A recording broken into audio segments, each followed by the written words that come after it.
there really is no excuse for someone who has been walking with Christ for a while, not to know pretty prominent parts of the Bible and what the Bible is really clear about. And it is really clear on homosexuality. Leviticus 18:22.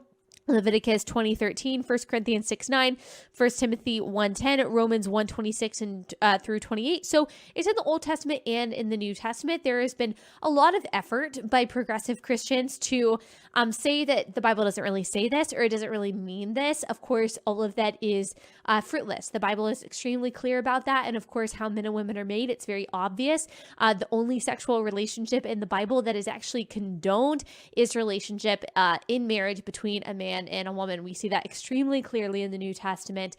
We see that particularly in Ephesians 5, that husbands are to love their wives as Christ loved the church, and wives are to respect their husbands. There is an intentional dynamic there. There is a purposeful, complementary relationship and a headship relationship, the man being over the woman. We don't see any evidence for the goodness of a so-called egalitarian marriage in the Bible, in which the man and the woman, the husband and the wife, has the exact same role.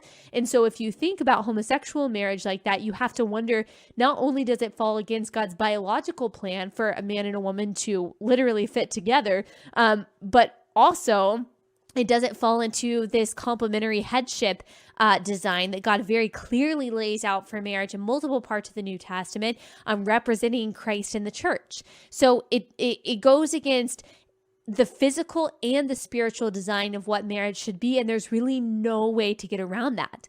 Now, the loving thing for us to do is to speak that truth, because if we believe that God is real, that God is true, that he is who he says he is, and therefore his word is true and good and is beneficial for instruction and for reproach, then we also believe that that command against homosexuality is loving and good and beneficial. It doesn't mean it feels good. It doesn't mean it's convenient. It doesn't mean it's comfortable. But if we believe that God's word is true, then we have to believe it's also the right thing and the best thing for human beings.